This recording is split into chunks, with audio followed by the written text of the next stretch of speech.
आज मैं आपको एक ऐसी सच्ची घटना की कहानी सुनाने जा रहा हूँ जिसके बारे में सुनकर आप सोच भी नहीं सकते कि क्या ऐसा कुछ भी हो सकता है। कुमारी इंदु नाम की केरल की एक लड़की की शादी थी, लेकिन दोस्तों शादी से कुछ समय पहले ही ये लड़की गायब हो जाती है और इसके बाद इस लड़की के साथ ट्रेन में इतना भयानक कांड हो जाता है जिसके बारे में जानकर आपकी भी रूह कांप जाएगी। तो आप इस पूरी कहानी को ध्यान से जरूर सुनिएगा और आखिर तक मेरे साथ बने रहिएगा। नमस्कार दोस्तों, मैं हूँ राज सोनी और आप देख रहे हैं अनोखी वारदात की एक नई कहानी। अगर आप चैनल पर पहली बार आए हो तो चैनल को भी सब्सक्राइब कर लीजिएगा और कमेंट बॉक्स में अपनी बात जरूर लिखिएगा। इस कहानी की शुरुआत होती है केरल के तिरुवनंतपुरम से, जहां एनआईटीसी इंस्टीट्यूट में 2012 में 25 साल की एक लड़की रिसर्च स्कॉलर पढ़ने के लिए आती है जिसका नाम था कुमारी इंदु, जो दिखने में बेहद ही खूबसूरत होने के साथ साथ पढ़ाई में भी बेहद होशियार लड़की थी। अब इंदु इस कॉलेज में पढ़ने के लिए आ जाती है, लेकिन वो इस कॉलेज की नई स्टूडेंट थी तो कॉलेज में उसके ज्यादा दोस्त नहीं थे। वह इसी इंस्टीट्यूट में अपनी क्लास लगाती और बस अपनी पढ़ाई में मस्त रहती। अब इसी दौरान कुमारी इंदु की मुलाकात होती है इसी इंस्टीट्यूट में एसएसएम के पद पर जॉब कर रहे एक लड़के से जिसका नाम था सुभाष,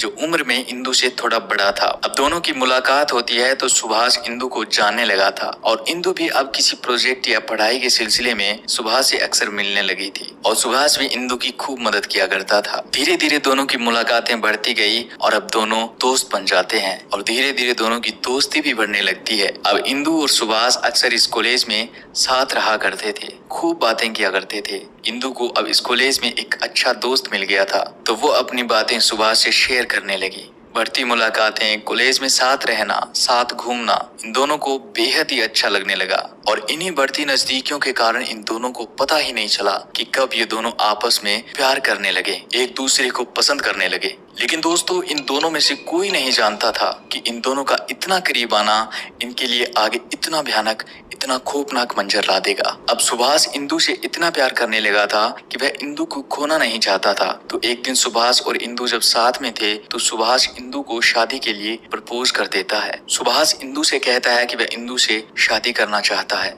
तो दोस्तों क्योंकि अब इंदु भी सुभाष से प्यार करती थी तो इंदु भी अब सुभाष के इस प्रस्ताव को नहीं ठुकराती है। तो उस वक्त तो इंदु सुभाष को शादी के लिए हाँ भर देती है और शायद इसी हाँ ने इस पूरी कहानी को इतना भयानक मोड़ दे दिया। दरअसल अब इंदु की शादी की हाँ के बाद सुभाष बेहद खुश होता है और इसी खुशी के चलते एक दिन 24 अप्रैल 2012 को सुभाष तिरुवनंतपुरम से कोझीकोड के लिए अपनी और इंदु की 2 ट्रेन की टिकट बुक करवा देता है। और दोस्तों सुभाष ने तिरुवनंतपुरम से कोझीकोड के लिए इसलिए टिकट बुक करवाई थी क्योंकि वे कोझीकोड पहुंचकर इंदु के साथ शादी करना चाहता था और इसके लिए सुभाष ने पूरी तैयारी कर रखी थी और शादी के लिए बुकिंग भी करवा रखी थी। लेकिन दोस्तों इंदु को इस बात की भनक तक नहीं थी कि सुभाष ने इतना कुछ सोच रखा है, क्योंकि सुभाष ने ये बात इंदु से सीक्रेट रखी थी। वह इंदु को शादी का सरप्राइज देना चाहता था। और दोस्तों इसके अलावा सुभाष ने कोझीकोड से सिक्किम की भी टिकट बुक करवा रखी थी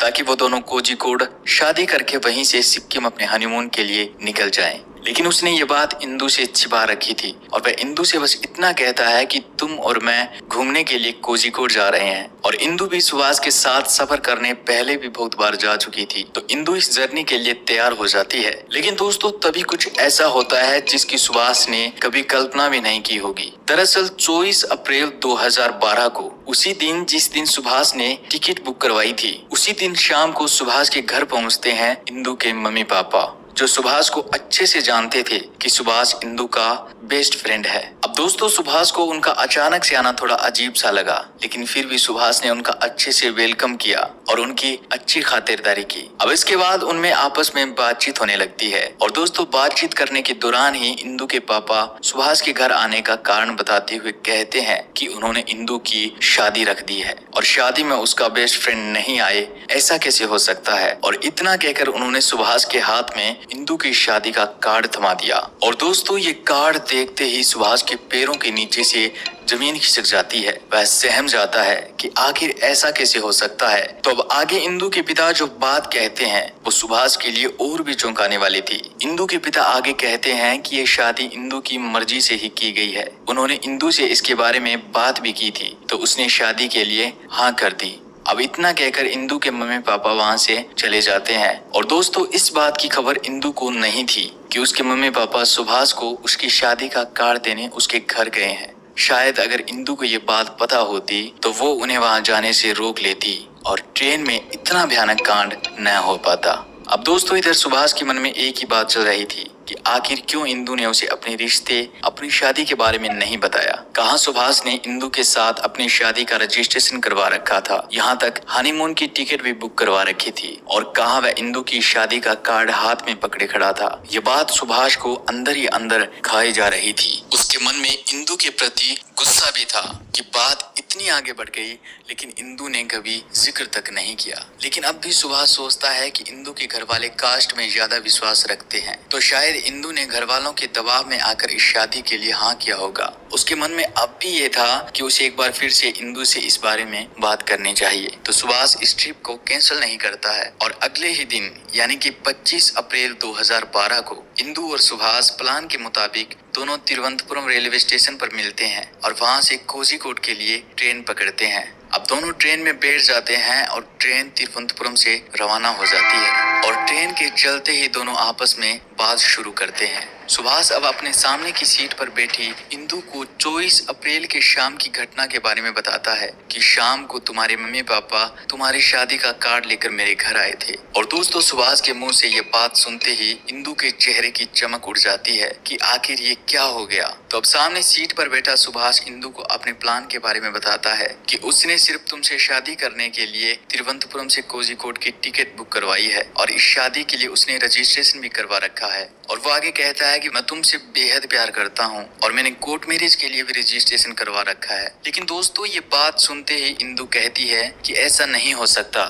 उसके घर वाले कभी भी इस बात के लिए राजी नहीं होंगे कि उनकी बेटी की शादी किसी दूसरी कास्ट के लड़के से हो। और इंदु आगे कहती है कि मैं तुमसे शादी किसी भी हालत में नहीं कर सकती, हमारा सफर सिर्फ दोस्ती और प्यार तक ही था। लेकिन सुभाष इंदु की बात सुनकर उससे शादी के लिए जिद करने लगता है और कहता है कि वे तुम्हारे बिना किसी भी हालत में नहीं रह सकता। अब ये सुनकर इंदु को भी गुस्सा आ जाता है और वह उसके सामने की सीट पर बैठी जोर जोर से चिल्लाने लगती है। और जब ये दोनों बहसबाजी कर रहे थे तो उसी ट्रेन के डिब्बे में इनके पास बैठे लोग इनको एक नजर से देखे जा रहे थे। लेकिन दोनों की बहस बढ़ती गई तो सुभाष इंदु को टोकते हुए कहता है कि सभी लोग उनकी बातें सुन रहे हैं तो उन्हें साइड में जाकर आराम से बात करनी चाहिए। तो अब इंदु और सुभाष अपनी सीट से खड़े होकर गैलरी से होते हुए उस डिब्बे के गेट के पास आ जाते हैं और बात करने लगते हैं। और दोस्तों, उस वक्त लगभग रात के 2 बज रहे थे तो उस गेट के पास इन दोनों के अलावा और कोई भी नहीं था और इंदु उस वक्त गेट के बिल्कुल पास खड़ी थी और सुभाष जस्ट उसके सामने खड़ा था। तब सुभाष आखिरी बारी इंदु से पूछता है कि क्या वह उससे शादी करेगी। तो अब इंदु से मना करती हुई कहती है कि वह अपने घर वालों के खिलाफ नहीं जा सकती, उसने खुद भी इस शादी के लिए हामी भरी है, तो वह उसी लड़के से शादी करेगी जिसे उसके मम्मी पापा ने पसंद किया है। और दोस्तों, इंदु की ये बात सुभाष को खटक जाती है और इस बात के लिए सुभाष को इतना गुस्सा आ जाता है कि रात के 2 बजे जब ट्रेन प्रयाग नदी के पुल से गुजर रही थी तो उसी समय सुभाष इंदु को ट्रेन से धक्का दे देता है और जैसे इंदु ट्रेन से नीचे गिरती है तो उसका सिर सीधे उस पुल की पाइप से टकराता है और इंदु सीधे पाइप से टकराकर नीचे पानी में गिर जाती है। अब दोस्तों, पल भर के गुस्से ने सुभाष से इतना बड़ा कांड करवा दिया। अब सुभाष भी सहम जाता है और वह 12 किलोमीटर आगे आने वाले स्टेशन पर उतर जाता है और वापस अपने घर चला जाता है। और इधर जब इंदु के पापा सुबह इंदु को कॉल लगाते हैं तो उसका फोन स्विच ऑफ आता है। अब उन्हें भी इस बात का पता नहीं था कि कल रात इंदु सुभाष के साथ थी। फिर भी वो एक बार सुभाष से पूछते हैं कि इंदु का फोन स्विच ऑफ आ रहा है, वह कहाँ है, क्योंकि उन्हें शादी के पहले होने वाली रस्में पूरी करनी थी। तो अब आगे सुभाष घर वालों से कहता है कि वह नहीं जानता कि इंदु कहाँ है। उसने भी इंदु को कॉल किया लेकिन उसका फोन ऑफ आ रहा था। अब इंदु के घर वाले, इंदु के पापा इंदु की तलाश में लगे पड़े थे और इसी दौरान 2 दिन बीत जाते हैं और इस बीच उन्होंने पुलिस स्टेशन में इंदु की गुमशुदगी की रिपोर्ट भी करवा दी थी। तभी दोस्तों 2 दिन बीत जाने के बाद उस नदी में उस पुल के किनारे मजदूर रेत निकाल रहे थे तो उन्हें एक लड़की की लाश मिलती है जिसका पीछे से सिर फटा हुआ था। तो अब इस लड़की की पहचान की जाती है तो पता चलता है कि ये कुमारी इंदु की ही डेड बॉडी थी जिसका पोस्टमार्टम कर घर वालों को सौंप दिया जाता है। और अब पुलिस इस केस को सुसाइड बताकर रिपोर्ट बना देती है, क्योंकि पुलिस वालों को लगा कि इंदु की कुछ समय बाद शादी थी और शायद इस शादी में घर वालों ने इंदु पर दबाव बनाया होगा, जिस कारण इंदु ने खुदकुशी कर ली। लेकिन दोस्तों, इंदु के पापा ये कभी भी मानने को तैयार नहीं थे कि इंदु ने खुदकुशी की है, क्योंकि ये शादी इंदु की मर्जी से हो रही थी। तो अब इंदु के पापा एक बार फिर उस जगह पर जाते हैं जहां इंदु की डेड बॉडी मिली थी। और दोस्तों, जैसे इंदु के पापा उस जगह पर पहुंचते हैं तो उन्हें वहां से एक बहुत ही बड़ी बात पता चलती है। दरअसल वहीं काम करने वाले मजदूर से इंदु के पापा पूछते हैं कि उसने उस रात क्या देखा था। तो वो मजदूर बताता है कि वो उस रात यहीं पर सो रहा था, लेकिन जैसे ही ट्रेन आई तो उसकी नींद खुल जाती है और वो सामने देखता है कि ट्रेन से कोई चीज गिर रही है, जो सीधे पुल से टकराई है और नदी में आकर गिरी है। और उस चीज के पीछे ट्रेन के गेट के पास उसे एक व्यक्ति खड़ा हुआ दिखाई दिया। और दोस्तों, उस मजदूर की बात सुनते ही इंदु के पापा इस बयान को लेकर हाई कोर्ट पहुंच जाते हैं। तो उन्होंने इस केस को क्राइम ब्रांच को सौंप दिया और क्राइम ब्रांच की टीम एक बार फिर इस केस की तफ्तीश में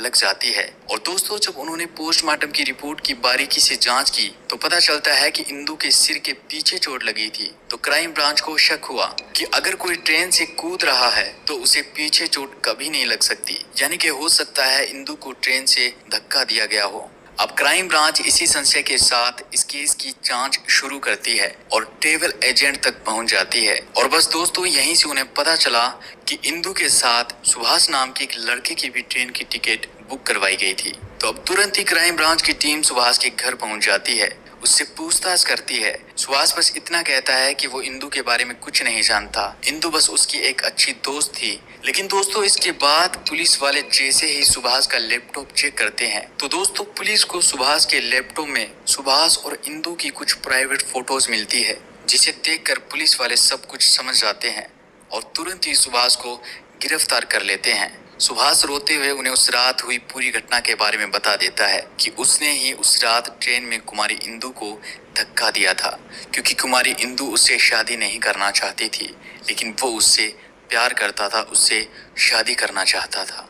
लेकिन सुभाष की जिद ने मम्मी पापा की एक प्यारी सी बच्ची को उनसे छीन लिया, जो अपने और अपने मम्मी पापा के सपने पूरे करने यहाँ पर पढ़ने आई थी, लेकिन वापस और उसकी लाश ही पहुंची थी, और वो भी उसकी शादी के महज कुछ दिन पहले। और दोस्तों, इस बच्ची के साथ गलत करने वाला यानी कि सुभाष आज जेल की सलाखों के पीछे अपनी जिंदगी काट रहा है। तो दोस्तों, ये थी आज की हमारी सच्ची वारदात, जिससे आप कुछ सीखने की कोशिश जरूर कीजिएगा कि कैसे अपने बच्चों और खुद को ऐसी हालत आने से पहले ही सतर्क कर लें। मिलता हूँ ऐसी एक नई कहानी के साथ, नई वारदात के साथ। तब तक के लिए आप अपना ख्याल रखिएगा और हमारे साथ जुड़ने के साथ कमेंट बॉक्स में इस कहानी के बारे में अपनी बात जरूर लिखिएगा। धन्यवाद। यो भिडियोमा तपाईले देख्नुभयो कसरी एउटा प्रेमीले आफ्नो आवेश रिसलाई कन्ट्रोल गर्न नसकेर आफ्नै प्रेमिकालाई चलिरहेको ट्रेनबाट खसालेर विभत्स तरिकाले हत्या गरेको हुन्छ। यो भिडियो हेरेर तपाईलाई कस्तो लाग्यो? मन परेमा लाइक गरिदिनु होला र च्यानललाई सब्स्क्राइब पनि गरिदिनु होला।